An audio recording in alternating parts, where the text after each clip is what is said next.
పెద్ద మాట మాట్లాడి రేవంత్ రెడ్డి గారు.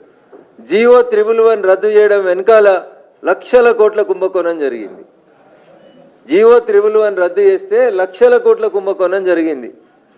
ముఖ్యమంత్రి గారు దీంట్లో ఇప్పుడు ఈ జీవో 111లో అప్పుడు వాళ్ళు ఏం దోషిరో మాకు తెలియదు, కానీ ఇప్పుడు మీరు కూడా దోస్తురు. మీ దోస్తులందరూ దోస్తురు, మీ కుటుంబ సభ్యులు దోస్తురు, మీ పార్టీ ఎమ్మెల్యేలు దోస్తురు, ఎంపీలు దోస్తురు. లక్షల కోట్లు.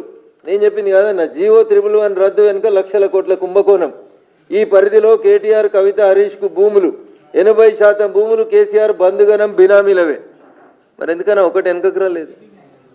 బినామీ చట్టాన్ని రద్దు చేస్తూ భారత ప్రభుత్వం ఒక చట్టం తెచ్చింది కదా, ఆ చట్టాన్ని ఉపయోగించండి. మరి ఆ భూములు వెనుకకు తీసుకోండి. లక్షల కోట్ల కుంభకోణం. రాహుల్ గాంధీకి అక్కిస్తానే ఈయన భూములలో లక్షల కోట్ల కుంభకోణం అనే ఇది బాయ్ అది బాయ్, ఇంకేం రాకనే పాయ్. ఇంకోసారి ఇంకో మాట చెప్పారు, కాంగ్రెస్ అధికారంలోకి వస్తే కేసీఆర్ అవినీతి సొమ్ము కక్కిస్తాం. బోధన్, ఆదిలాబాద్, వేములవాడల్లో సభలు 26 నవంబర్ 2023 నాడు చెప్పారు. ఇది నవంబర్ 1వ తారీఖు నాడు మాట్లాడుతూ ఉన్నాం. మనం కాంగ్రెస్ అధికారంలోకి వస్తే కేసీఆర్ అవినీతి సొమ్మును కక్కిస్తాం.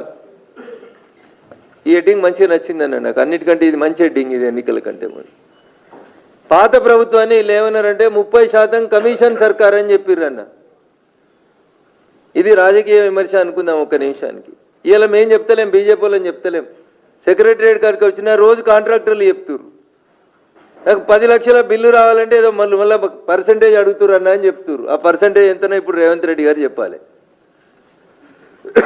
మీరు అధికారంలో ఉన్నప్పుడు టీఆర్ఎస్ మీద చెప్పిన మాట 30% కమిషన్ తీసుకుంటుందో అని చెప్పారు. ఇవాళ మరి మీ సర్కారు ఎంత తీసుకుంటుందో, నేను ఏ మంత్రి ఏం మాట్లాడిండో, మీ మంత్రులు ఏం మాట్లాడారో అవన్నీ వీడియోలు, ఆడియోలు ప్లే చేయమంటే ప్లే చేయడానికి మేము సిద్ధంగా ఉన్నాం. హైదరాబాద్లో చివరి మాట చెప్పి ముగిస్తా, చాలామంది పెద్దలు ఉన్నారు. ఆటో డ్రైవర్లు అందరికీ 12,000 ఇస్తాం. ఒక్క ఆటో డ్రైవర్ నన్ను అడుగురన్న. ఇప్పుడు మా పార్టీ ఆఫీస్లోకి అవతలకోయి లేదా గాంధీ భవన్ ముంగట ఒక ఆటో డ్రైవర్ని ఆపి ఈ పేపర్ క్లిప్పింగ్ చూపించి అడుగురన్న. ఆటో డ్రైవర్లకి 12,000 ఇస్తాం. ఒక్క ఆటో డ్రైవర్ కన్నా 12,000 వచ్చిందా అన్న? ఇగో ఇదే ప్రజలకి మేము మళ్ళీ తిరిగి గుర్తు చేస్తూ ఉన్నాం. అభయహస్తం అంటే నెత్తి మీద చేతి పెట్టుడు, ఎవరో నెత్తి మీద చేతి పెడితే వాళ్ళు కాలిపోవడం. ఇది కాంగ్రెస్ పార్టీ సంస్కారం. పేరులోనే అభయహస్తం అన్నారు, అది అభయహస్తం కాదు, భస్మాసురాస్తం అనేది జూబ్లీ హిల్స్ ప్రజలను అర్థం చేసుకోమని చెప్పి కోరుతా ఉన్నాం. ఉండేది బంజారా హిల్స్లో, ఒక్కరోజు జూబ్లీ హిల్స్కోలేదు, ఒక్కరోజు జూబ్లీ హిల్స్కోలేదు. జూబ్లీ హిల్స్ కష్టాలు ఏందో తెలియాలకి, కానీ మాటలు చెప్పమంటే మాత్రం బాగా చెప్తారు. సుపరిపాలనలో ఇంకో మాట చెప్పారు, కుంభకోణాలు, అవినీతి ఆరోపణలపై పూర్తి స్థాయిలో విచారణ జరిపిస్తాం. అన్ని ప్రభుత్వ పథకాల అమలు కోసం గ్రామీణ వాలంటరీ వ్యవస్థను ఏర్పాటు చేస్తాం. ఒక వాలంటీర్ వచ్చిండు ఆయన ఒక్క ఊరు కన్నా, ఒక్క ఊరికి ఒక వాలంటీర్. నేను ఫస్ట్ పేజే చదువుతున్నాను, ఇక లోపలికి వదలేను. నేను కొత్తగా ఏర్పాటు చేసేటువంటి ఒక జిల్లాకు స్వర్గీయ పివి నరసింహారావు గారి పేరు పెడతాం. వాళ్ళ ఏఐసిసి నాయకత్వం గౌరవ స్వర్గీయ పివి నరసింహారావు గారి డెడ్ బాడీని హైదరాబాద్కి పంపించింది, ఏఐసిసి ఆఫీస్కి తీసుకుపోలే.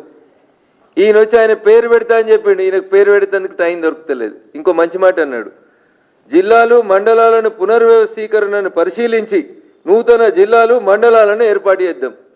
ఒక్కటి వేసిండు అన్న. ఇదంతా ఫస్ట్ పేజీలే అన్న. అభయహస్తం చాప్టర్ 1 పేజ్ 1.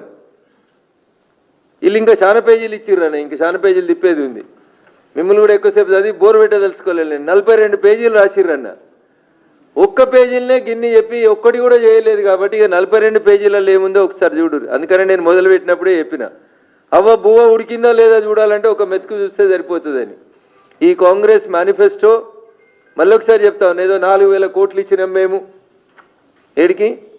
మేము మన బై ఎలక్షన్లోకి వెళ్తే కంటోన్మెంట్కి 4,000 కోట్లు ఇచ్చినాం, రేపు జూబ్లీ హిల్స్కి ఇస్తామని చెప్పిండ్రు. మీడియా మిత్రులకి, ఈ ప్రెస్ కాన్ఫరెన్స్ వింటున్న తెలంగాణ సమాజానికి కూడా నేను ఒక మాట చెప్పదలుచుకున్నాను. తెలంగాణలో ఉన్న 119 శాసనసభ నియోజకవర్గాల్లో ఏ శాసనసభ నియోజకవర్గానికి గత 23 నెలలుగా గుంటెడు జాగా శ్మశానానికి ఇవ్వలేదు, గుంటెడు జాగా శ్మశానానికి ఇవ్వలేదు, ఇంక్లూడింగ్ కొడంగల్తో సహా. కానీ ఎవరికి ఇచ్చిర్రనా? షేక్పేటలో 2,500 గజాలు ఆగమాగమైపోయి కబ్రస్థాన్కి ఇచ్చిర్రు. మీ పార్టీని ఎప్పుడు కబ్రస్థాన్లో పెడదామా అని ఇలా సమాజం ఎదురు చూస్తూ ఉంది అనేది ఒకసారి ముఖ్యమంత్రి గారు అర్థం చేసుకోవాలి. 4,000 కోట్ల పని అయినట్టు, కంటోన్మెంట్ నియోజకవర్గంలో 4,000 కోట్ల పని ఇప్పటికే అయిపోయినట్టు ముఖ్యమంత్రి గారు నిన్న మీరు అక్కడ మాట్లాడారు కదా, ఓట్ల కోసం వచ్చి. నిరూపించే దమ్ము, ధైర్యం, శక్తి మీకుంటే మాతో మాట్లాడే దమ్ము ధైర్యం ఉందో లేదో నాకు తెలియదు, కానీ ఒక శ్వేతపత్రం ఎన్నడు శాంక్షన్ చేసిర్రు, ఎన్నడు పూర్తయినాయి 4,000 కోట్ల పనులు. సాయంత్రం జూబ్లీహిల్స్కి వస్తురు కదా ముఖ్యమంత్రి గారు, జర తీసుకొని వచ్చి ఈ అభయహస్తం మేనిఫెస్టో లెక్కలో జర ప్రింట్ చేసి ఇవ్వమని చెప్పి కోరుతా ఉన్నా. ఎంత నోటికొస్తే ఎంత వస్తే అంత అబద్ధం. 4,000 కోట్ల పనులతోటి కంటోన్మెంట్ని అభివృద్ధి చేసుకుర్రట. చెప్పేటోడు చెవిటోడైతే వినేటోడైతే ఉన్నట్టున్నది పంచాయతీ. ఇట్లా ఏది పడితే అది మాట్లాడిపోతూ మరొకసారి జూబ్లీహిల్స్ ప్రజల్ని మోసం చేసేందుకు వస్తూ ఉన్నారు. ఇంకొక మాట రాహుల్ గాంధీ మాట్లాడిన ఇంకొక మాట మీకు గుర్తు చేయాలి. బీజేపీ గట బీఆర్ఎస్ ఎంఐఎం రెండు కూడా బి టీములుగా వ్యవహరిస్తున్నాయని ఎలక్షన్ల ప్రచారంలో ఒకటే మాట చెప్పిండు రాహుల్ గాంధీ గారు, రేవంత్ రెడ్డి గారు చెప్పారు. ఇలా ఎంఐఎం పార్టీ ఎవల కండు వేసుకొని ప్రచారం చేస్తుంది, ఎవల కోసం ప్రచారం చేస్తుంది ఒక్కసారి ఆలోచించమని విజ్ఞప్తి చేస్తూ చివరికి ఒక మాట, 1 లక్ష ఉన్న వాళ్ళందరూ ఒక దిక్కు అయితే 3 లక్షలు ఉన్న వాళ్ళందరూ ఏం చేయాలో ఒకసారి ఆలోచించుకోమని చెప్పి సవినయంగా జూబ్లీహిల్స్ ఓటర్లకి నేను ఈ సందర్భంగా అప్పీల్ చేస్తా ఉన్నా.